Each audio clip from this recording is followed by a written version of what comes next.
اگر تمہیں یقین ہے کہ وہ اولیو ہارورڈ کی آواز نہیں تھی تو پھر کس بات کا ڈر ہے؟ تہذیب نے پوچھا۔ میں نے کہا یقین سے اس وقت تک کچھ نہیں کہا جا سکتا جب تک یاد نہ آ جائے کہ وہ آواز کس کی تھی، اور جب تک یاد نہیں آ جاتا اس وقت تک یہ سمجھنے میں کوئی جرا نہیں کہ وہ آواز اولیو ہارورڈ کی ہی تھی۔ اس سے فائدہ ہی ہوگا، نقصان تو کوئی بھی نہیں۔ احتیاط بہرحال اچھی چیز ہوتی ہے۔ تہذیب بولی، ہم نے ڈی فاسٹر کے لیے تو کچھ سوچا ہی نہیں، یہ لوگ اسے پکڑ کر لے گئے ہیں۔ میں نے کہا ہاں وہ اسے لے گئے ہیں، اس سے پوچھ گچھ کریں گے، وہ انہیں کچھ بتائے گا نہیں تو اس پر تشدد بھی کیا جائے گا۔ ممکن ہے وہ انہیں بتا دے کہ فارمولے اس نے کہاں چھپائے ہیں۔ تہذیب نے مضطربانہ انداز میں کہا، اگر اس نے انہیں بتا دیا تو جانتے ہو کیا ہوگا؟ میں نے بے پرواہی سے کہا، ہونا کیا ہے؟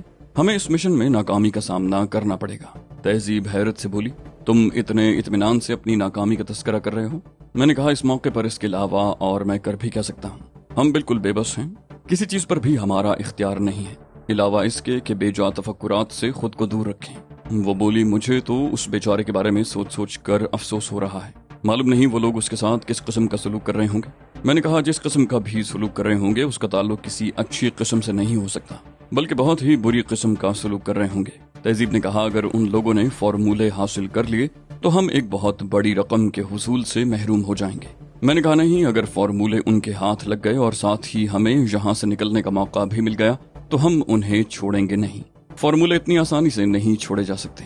تہذیب بولی، ٹھیک کہہ رہے ہو علی، آخر ہمیں اوشیل میکائل سے فلسطینی بھائیوں کے لیے رقم بھی تو وصول کرنی ہے۔ میں نے کہا یہ درست ہے کہ فلسطینی ہمارے بھائی ہیں اور ہم نے اپنی زندگیاں ان کے لیے وقف کر رکھی ہیں، لیکن اب رقم ایک ثانوی حیثیت اختیار کر گئی ہے۔ تہذیب بولی، کیا کہہ رہے ہو تم؟ جو رقم فلسطینیوں پر خرچ ہونا ہے اس کی حیثیت ثانوی کیسے ہو سکتی ہے؟ میں نے کہا میں یہ بات ہرگز پسند نہیں کرتا تہذیب کے اتنے مہلک ہتھیاروں کے فارمولے محض میری وجہ سے غلط ہاتھوں میں چلے جائیں۔ کل اگر ان کا غلط استعمال ہوتا ہے یا ان کی وجہ سے کسی ملک پر کوئی تباہی نازل ہوتی ہے تو میں خود کو قصوروار سمجھوں گا۔ اب یہ فارمولے میری ذمہ داری بن گئے ہیں، انہیں غلط ہاتھوں میں جانے سے بچانا میرا فرض ہے۔ تہذیب نے دھیرے سے کہا، اس مشن میں بھی تمہارے شانہ بشانہ کام کروں گی۔ میں نے کہا ایک اسی مشن پر موقوف نہیں ہے تہذیب، اب تو تمام زندگی میرے شانہ بشانہ کام کرو گی۔ تہذیب بولی، اب تو میں نے تمہارے لیے بہت سے ساتھی بھی مہیا کر دیے ہیں، علی گروپ بھی ہمارے ساتھ ہوگا۔ میں نے کہا تم نے کیا تذکرہ چھیڑ دیا؟ مجھے بڑھ یاد آ گیا، معلوم نہیں کہاں بھٹکتا پھر رہا ہوگا۔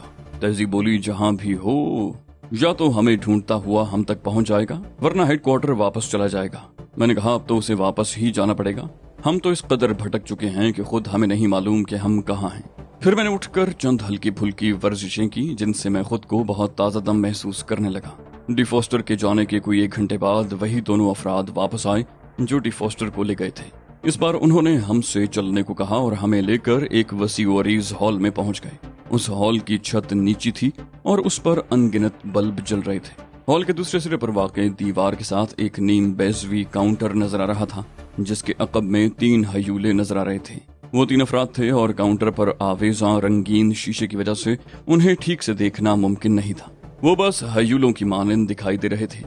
میں سمجھ گیا کہ اب ہماری قسمت کا فیصلہ بس ہونے ہی والا ہے۔ ہم دونوں جس جگہ کھڑے ہوئے تھے وہاں سے کاؤنٹر کافی دور تھا۔ ہال میں ایک آواز سنائی دی، تم دونوں کون ہو اور وہاں اس ویرانے میں کیوں سفر کر رہے تھے؟ لہجہ سپاٹ تھا اور بولنے والا انہی تینوں میں سے کوئی ایک تھا جو کاؤنٹر کے عقب میں موجود تھے۔ میں نے سہمے ہوئے انداز میں کہنا شروع کیا، ہم دونوں سیاح ہیں جناب، بدقسمتی سے سفر کے دوران ہمارے پاس پیسے ختم ہو گئے۔ اس موقع پر کنگ نے ہماری مدد کی۔ سپاٹ آواز نے سوال کیا، کون سے ملک کے کنگ کی بات کر رہے ہو؟ میں نے حق لا کر کہا، کنگ ایٹلس کی جناب۔ مسٹر کنگ ایٹلس بہت بڑے آدمی ہیں، انہوں نے ایک کام کے عوض ہمیں 5000 امریکی ڈالر کی پیشکش کی۔ کام چونکہ آسان تھا اس لیے ہم راضی ہو گئے۔ وہی آواز ایک بار پھر ابھری، لیکن اس بار لہجہ سپاٹ نہیں بلکہ طنزیہ تھا، اور وہ کام یہ ہوگا کہ ڈی فاسٹر نامی ایک شخص کو روڈیلبو کے پاس سے اغوا کر کے اس کے حوالے کر دو۔ میں بری طرح گڑبڑا گیا، لیکن میں نے اپنے انداز سے کچھ بھی ظاہر نہ ہونے دیا۔ میں نے حیران ہونے کی اداکاری کرتے ہوئے کہا، آپ کو کیسے معلوم ہوا؟ اس بار سرد لہجے میں کہا گیا، تمہیں مشورہ دیا جاتا ہے کہ سچ بولنے کی کوشش کرو۔ میں نے بڑی تیزی سے غور کیا اور ایک فیصلے پر پہنچ گیا۔ میں نے کہا، ڈی فاسٹر نامی شخص کو اغوا نہیں کرنا تھا جناب، بلکہ روڈیلبو کے پاس سے اسے کنگ ایٹلس کے پاس پہنچانا تھا۔ مسٹر روڈیلبو تو خود ہم سے تعاون کر رہے تھے۔ آواز آئی، تمہیں پھر مشورہ دیا جاتا ہے کہ سچ بولنے کی کوشش کرو۔ جب اسے اغوا نہیں کرنا تھا تو 5000 ڈالر تمہیں کس خوشی میں ملنا تھے؟ میں نے کہا، ڈی فاسٹر کنگ ایٹلس کے پاس نہیں جانا چاہتا تھا، لہٰذا ہمارا کام یہ تھا کہ اسے دھوکے سے ان کے پاس پہنچا دیتے، ہمیں اسی کام کا معاوضہ ملنا تھا۔ آواز آئی، تم نے ڈی فاسٹر کو اپنے ساتھ چلنے پر کس طرح آمادہ کیا؟ میں نے کہا، وہ جرمن نژاد ہے اور خود ہی وہاں سے فرار ہونا چاہتا ہے۔ ہم نے اسے جھانسا دیا تھا کہ اسے یہاں سے نکال لے جائیں گے، لیکن دراصل ہم اسے کنگ ایٹلس کے حوالے کر دیتے۔ آواز آئی، ڈی فاسٹر نے تمہیں یہ نہیں بتایا کہ وہ روڈیلبو کی قید میں کیوں تھا؟ میں نے مایوسانہ لہجے میں کہا، نہیں جناب، ہمیں اس بات سے کوئی دلچسپی تھی بھی نہیں، ہمیں تو اپنے $5000 سے غرض تھی، لیکن افسوس اب وہ بھی ہاتھ سے گئے۔ آواز آئی، کیوں؟ $5000 ہاتھ سے کیوں چلے گئے؟ میں نے کہا، اسے آپ لوگوں نے جو اپنے قبضے میں کر لیا ہے۔ میرا دل دھڑکنے لگا، منہ سے ایک غلط بات نکل گئی تھی۔ اس بار لہجہ چپتا ہوا تھا۔ آواز آئی، تم نے یہ اندازہ کیسے لگایا کہ ہم اسے واپس نہیں کریں گے؟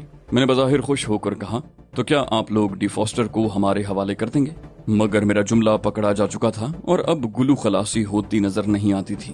آواز آئی، تم نے تو یہ بھی معلوم نہیں کیا کہ ہم لوگ کون ہیں اور ہم نے تمہیں کیوں پکڑا ہے؟ میں نے کہا، ہمیں ڈر لگ رہا تھا جناب کہ کہیں آپ لوگوں کو کوئی بات ناگوار گزرے اور ہماری چھٹی ہو جائے۔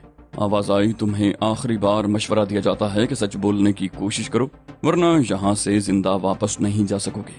میں نے خوشامدانہ انداز میں کہا، ہم نے سب کچھ سچ سچ بتایا ہے جناب، آپ چاہیں تو مسٹر کنگ ایٹلس سے معلوم کر سکتے ہیں۔ آواز آئی، ہمیں کسی سے کچھ معلوم کرنے کی ضرورت نہیں ہے، دوسروں سے وہ لوگ تصدیق کرتے ہیں جنہیں سچ اور جھوٹ پرکھنے کی تمیز نہ ہو۔ تمہیں سچ بولنے کا جو موقع دیا گیا تھا تم نے اسے ضائع کر دیا ہے، لیکن ہم بے انصاف لوگ نہیں ہیں، ایک موقع تمہاری ساتھی کو بھی دیا جائے گا، اگر اس نے سب کچھ سچ سچ بتا دیا تو اس کے طفیل تمہاری جان بخشی کر دی جائے گی۔ لڑکی، تم بتاؤ۔ تہذیب نے کانپ جانے کی اداکاری کی، اس نے خوفزدہ لہجے میں کہا، میرے ساتھی نے جھوٹ نہیں بولا جناب۔ آواز آئی، تمہاری باتیں کچھ تو سچ ہیں مگر ان میں جھوٹ کی آمیزش بھی ہے، تمہیں بار بار موقع دیا گیا مگر تم نہیں مانے۔ میں نے صدائے احتجاج بلند کی، کہا، یہ زیادتی ہے جناب، ہم نے کون سا جھوٹ بولا ہے؟ آواز آئی، یہ کہ تم ڈی فاسٹر کی اہمیت سے ناواقف ہو، معلوم نہیں تم نے ہمیں کس حد تک بے وقوف سمجھ رکھا ہے۔ جو شخص بھی ڈی فاسٹر کی اہمیت سے واقف ہو وہ سمجھ سکتا ہے کہ اسے یوں ہی کسی کے حوالے نہیں کیا جا سکتا۔ میں نے بے بسی سے کہا، معلوم نہیں جناب آپ کیا کہہ رہے ہیں، لیکن میں خوب سمجھ رہا تھا کہ اس نے کیا کہا ہے اور اس کا مقصد کیا ہے۔ میں اس سے متفق تھا، ڈی فاسٹر جیسا اہمیت کا حامل شخص یوں ہی کسی کے سپرد نہیں کیا جا سکتا تھا۔ آواز آئی، جب تم پر تشدد کیا جائے گا تو ہر بات خود بخود سمجھ میں آ جائے گی۔ میں نے رقت آمیز لہجے میں کہا، میرے ساتھ جو چاہے سلوک کر لیجئے مگر اسے کچھ نہ کہیے گا۔ آواز آئی، تم سے ہی تو اگلوانے میں لطف آئے گا، لڑکی کو واپس لے جا کر بند کر دو اور اسے عقوبت خانے میں لے چلو۔ ایک شخص تہذیب کی طرف بڑھا، تہذیب نے میری طرف دیکھا اور میں نے اسے جانے کا اشارہ کیا۔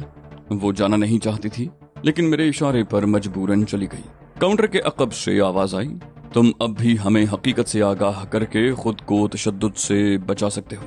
میں نے کہا، اسلحے کے زور پر آپ لوگ میرے ساتھ جو سلوک چاہیں کریں، ظاہر ہے میں کچھ بھی نہیں کر سکتا۔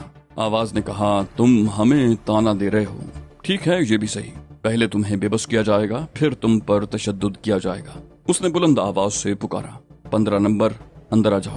ہال کا دروازہ کھلا اور ایک 6.5 فٹ کا پہلوان ہال میں داخل ہوا۔ اس کے جسم پر پتلون اور آدھی آستین کی سینڈو کٹ بنیان نظر آ رہی تھی، اسی کو 15 نمبر کہہ کر پکارا گیا تھا۔ آواز آئی، 15 نمبر، تمہیں اس شخص کو بے بس کرنا ہے، اس کے لیے تمہیں 2 منٹ سے زیادہ وقت نہیں دیا جا سکتا۔ 15 منٹ نے پھٹی پھٹی سی آواز میں کہا، 2 منٹ بھی بہت ہیں۔ مجھ سے کہا گیا ہال کے وسط میں آ کر 15 نمبر سے مقابلہ کرو۔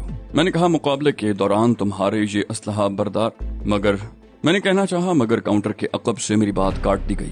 مقابلے کے دوران کوئی تمہیں کچھ نہیں کہے گا، ان کی یہاں موجودگی کا مقصد صرف یہ ہے کہ تم کوئی غلط حرکت نہ کرنے پاؤ۔ میں نے سر کو اسباتی جنبش دی اور ہال کے وسط میں آ گیا۔ جو کچھ بھی ہو رہا تھا بہت برا ہو رہا تھا، لیکن ان سب باتوں پر میرا اختیار بھی تو نہیں تھا۔ ان لوگوں کے سامنے اپنی طاقت اور مہارت کا مظاہرہ کرنا اچھا نہیں تھا، لیکن یہ اس سے تو بہتر تھا کہ میں ویسے ہی عقوبت خانے میں لے جایا جاتا۔ ہال کے سرے پر نیم بیزوی کاؤنٹر کے عقب میں موجود 3 افراد میں سے ایک نے سٹارٹ کہا اور اس کے ساتھ ہی میرا حریف مجھ پر جھپٹا تو میں بھی تھا اس پر، لیکن یہ صرف دھوکہ تھا۔ اس سے جسمانی تصادم میرے حق میں مضر ثابت ہو سکتا تھا، اس لیے میں اس کے پھیلے ہوئے ہاتھ کے نیچے سے غوطہ لگا کر اس کے عقب میں پہنچ گیا۔ اس کے ہاتھ کے نیچے سے گزرتے وقت میں نے اس کی پسلیوں پر زوردار کوہنی رسید کی تھی، جس کا اس کی صحت پر کوئی خاص اثر نہیں پڑا۔ تاہم اس کے منہ سے غراہٹ خارج ہوئی اور قدموں میں خفیف سی لڑکھڑاہٹ پیدا ہوئی۔ وہ سنبھل کر پلٹا اور دوبارہ مجھ پر حملہ آور ہوا۔ اس بار میں نے ایک عجیب حرکت کی۔ میں زمین کی طرف جھکا اور دونوں ہاتھ زمین پر ٹیک کر قلہ بازی کھا گیا۔ وہ مجھے زمین کی طرف جھکتے دیکھ کر ایک لمحے کو ٹھٹکا تھا اور اسی لمحے میں قلہ بازی کھاتے ہوئے میرے دونوں پیر اس کے منہ پر پڑے۔ میں اچھل کر کھڑا ہوا اور چند قدم پیچھے ہٹ گیا۔ 15 نمبر کے منہ پر زبردست چوٹ لگی تھی۔ اس نے دونوں ہاتھ اپنے منہ پر رکھ لیے تھے، لیکن میں جانتا تھا کہ وہ مجھے دھوکہ دینے کی کوشش کر رہا ہے۔ مقصد یہ تھا کہ میں اس پر حملہ کرنے کی کوشش کروں تو وہ مجھے اپنی گرفت میں لے لے، اور میں اچھی طرح جانتا تھا کہ ایک بار اس کی گرفت میں آنے کے بعد نجات ملنا مشکل ہی ہوگا۔ میں اطمینان سے اپنی جگہ کھڑا رہا۔ اس پر حملہ کرنے کی مجھے کوئی ضرورت نہیں تھی۔ مجھے زیر کرنے کے لیے اسے 2 منٹ دیے گئے۔ اگر وہ دیے گئے 2 منٹ میں مجھے زیر نہ کر پاتا تو شکست اس کی ہوتی، میری نہیں۔ ہال میں آواز ابھری، 1 منٹ گزر چکا ہے 15 نمبر، کیا تم نے شکست تسلیم کر لی؟ 15 نمبر ایک بار پھر مجھ پر جھپٹ پڑا اور میں نے ایک بار پھر اس کا وار خالی دیا۔ تیسری بار میں نے اس پر ریسلنگ ہی کا ایک داؤ آزمایا اور وہ اچھل کر زمین پر جا پڑا۔ یہ اس مقابلے کا اختتام تھا، اس لیے کہ 2 منٹ پورے ہو گئے تھے اور مجھے زیر کرنا تو کجا، مجھے چھونے تک میں ناکام رہا تھا۔ آواز گونجی، تم ہار چکے ہو 15 نمبر، اور اس سے اندازہ ہوتا ہے کہ تمہیں مزید تربیت کی ضرورت ہے۔ 15 نمبر شکست خوردہ انداز میں سر جھکائے کھڑا تھا۔ سینڈو کٹ بنیان کی آستین سے اس کے بازو کی ابھری ہوئی مچھلیاں اب بھی پہلے ہی کی طرح پھڑک رہی تھیں۔ میں نے سر کو قدرے خم کرتے ہوئے مؤدبانہ انداز میں پوچھا، میرے لیے کیا حکم ہے؟ آواز آئی، ابھی فیصلہ نہیں ہوا، تمہیں ایک اور مقابلہ کرنا ہوگا۔ 15 نمبر تم باہر جاؤ اور 10 نمبر تم آ کر اس شخص سے مقابلہ کرو۔ 15 نمبر باہر چلا گیا اور ایک اور شخص اندر داخل ہوا۔ یہ 15 نمبر کی طرح دیو قامت نہیں تھا۔ مجھ میں اور اس میں 19-20 کا ہی فرق رہا ہوگا۔ گویا اس سے مقابلہ کرنے میں مجھے خود کو بچانے کی کوشش کرنے کی ضرورت نہیں تھی۔ 15 نمبر کی طرح اسے بھی صرف 2 منٹ دیے گئے۔ وہ میرے لیے خاصا سخت حریف ثابت ہوا۔ طاقت کے اعتبار سے اگرچہ وہ برتر نہیں تھا، لیکن جسمانی لڑائی کی ہر ٹیکنیک سے واقف ہونے کی وجہ سے اس سے مقابلہ کرنا بہت مشکل رہا۔ میں محض اپنی پھرتی کی وجہ سے اس کے سامنے ٹکنے میں کامیاب ہو سکا تھا۔ کاؤنٹر کے عقب سے اسی شخص نے کہا، حیرت ہے 10 نمبر، تم بھی ناکام ہو گئے۔ 10 نمبر نے مؤدبانہ لہجے میں کہا، مجھے وقت بہت کم دیا گیا تھا جناب۔ آواز آئی، کیا کہہ رہے ہو؟ تمہارا مد مقابل کوئی ماہر لڑاکا تو نہیں ہے، اور پھر تم تو بیک وقت کئی آدمیوں سے مقابلہ کر سکتے ہو۔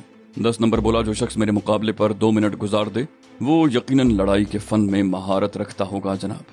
آواز آئی، گویا اب اس کا مقابلہ 1 نمبر سے کرانا پڑے گا۔ کاؤنٹر کے عقب سے اس بار ایک دوسری آواز ابھری، نہیں، 1 نمبر سے مقابلہ کرانے کی ضرورت نہیں، 5 نمبر ہی بہت کافی رہے گا۔ میں اس آواز کو سن کر چونک پڑا۔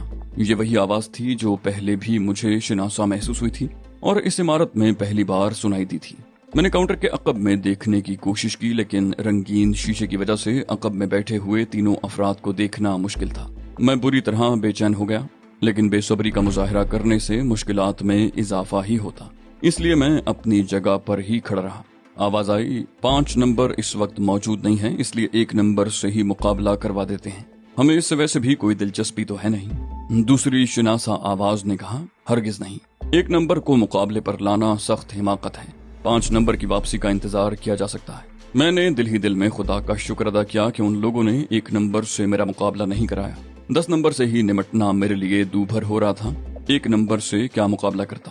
پھر آواز آئی، اسے واپس لے جا، 5 نمبر آ جائے تو پھر لے آنا۔ میں ایک بار پھر اسی جگہ واپس آ گیا جہاں سے لے جایا گیا تھا۔ تہذیب قالین پر بیٹھی تھی، مجھے دیکھتے ہی اٹھ کر میری طرف لپکی، بولی، کیا ہوا لی؟